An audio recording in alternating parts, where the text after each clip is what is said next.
வணக்கம், இது உங்கள் அமிர்தா சமையல். இன்றைக்கி நம்ம பார்க்க போகிறது காரசாரமான காளான் கிரேவி எப்படி பண்ணுறதுன்னு பார்க்க போகிறாங்க. வீடியோக்குள்ளே போகிறதுக்கு முன்னாடி மைதா அப்புறம் வெள்ளைச்சீனி சேர்க்காத ரெசிபிஸ் பார்க்குறதுக்கு கீழே இருக்க ரெட் கலர் பட்டனை ப்ரெஸ் பண்ணி அமிர்தா சமையலை சப்ஸ்கிரைப் பண்ணுங்கள். அப்படி பக்கத்தில் இருக்க பெல் ஐக்கனை கிளிக் பண்ணிங்கன்னா நாங்கள் அப்லோட் பண்ணுற வீடியோஸ் உங்களுக்கு நோட்டிஃபிகேஷனாக வரும். வாங்க வீடியோக்குள்ளே போகலாம். முதல்ல வெறும் வானலியில் ஒரு 2 ஸ்பூன் அளவுக்கு எண்ணெய் ஊற்றிக்கலாம். எண்ணெய் சூடானதும் ஒரு சின்ன துண்டு பட்டை, 3 ஏலக்காய், அரை ஸ்பூன் சீரகம் சேர்த்துக்கலாம். சீரகம் பொரியட்டும். சீரகம் பொரிஞ்சதுக்கப்புறம் ஒரு கப் அளவுக்கு சின்ன வெங்காயத்தை கட் பண்ணி எடுத்து வச்சுருக்கேன், அதை சேர்த்துக்கலாம். வெங்காயத்தை நல்லா வதக்கிக்கோங்க. நல்ல வெங்காயம் வதங்கிருச்சு. இப்போ மசாலா சேர்த்துக்கலாம். அரை ஸ்பூன் அளவுக்கு மஞ்சள் தூள், அரை ஸ்பூன் கரம் மசாலா, அரை ஸ்பூன் சீரகத்தூள், அப்புறம் ஒரு அரை ஸ்பூன் அளவுக்கு தனியாத்தூள் சேர்த்துக்கலாம், அதாவது கொத்தமல்லி தூள். அப்புறம் 1 ஸ்பூன் அளவுக்கு நான் மிளகாய் தூள் சேர்த்துருக்கேன். நீங்கள் காரம் கம்மியாக போகுதுன்னா அரை ஸ்பூன் அளவு கூட சேர்த்துக்கலாம். அப்புறம் 1 ஸ்பூன் அளவுக்கு இஞ்சி பூண்டு பேஸ்ட்டு சேர்த்துருக்கேன்.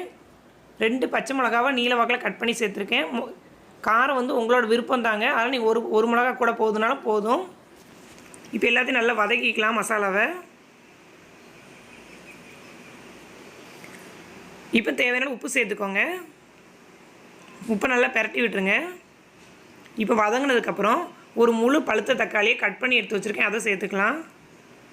சின்ன தக்காளியாக இருந்தால் 2 சேர்த்துக்கோங்க. தக்காளி வெங்காயத்தை நல்லா வதக்கிக்கோங்க.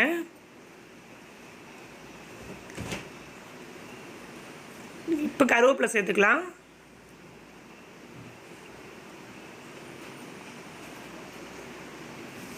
நான் இது கூட ஒரு 200 கிராம் அளவுக்கு காளான் எடுத்து சுத்தம் பண்ணி வச்சுருக்கேன்.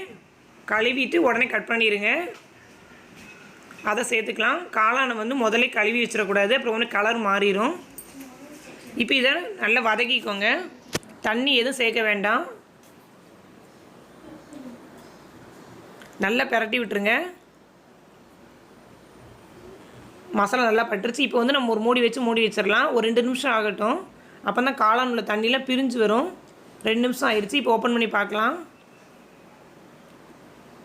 காளான் உள்ள தண்ணியெலாம் பார்த்திங்கன்னா அது பிரிஞ்சு வந்திருக்கு.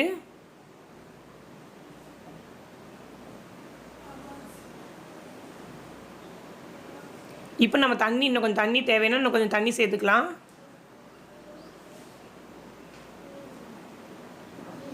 தண்ணியோடு சேர்த்து நல்லா கலக்கி விட்டுக்கோங்க.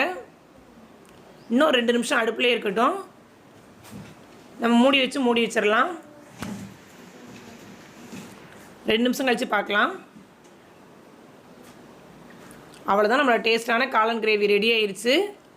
இது சப்பாத்தி, தோசை எல்லாத்துக்குமே ரொம்ப நல்லாயிருக்குங்க. இந்த வீடியோ உங்களுக்கு பிடிச்சிருந்ததுன்னா லைக் பண்ணுங்கள், கமெண்ட் பண்ணுங்கள், உங்கள் ஃப்ரெண்ட்ஸ்க்கெலாம் ஷேர் பண்ணுங்கள். இந்த நாள் இனிய நாளாக அமையட்டும். நன்றி.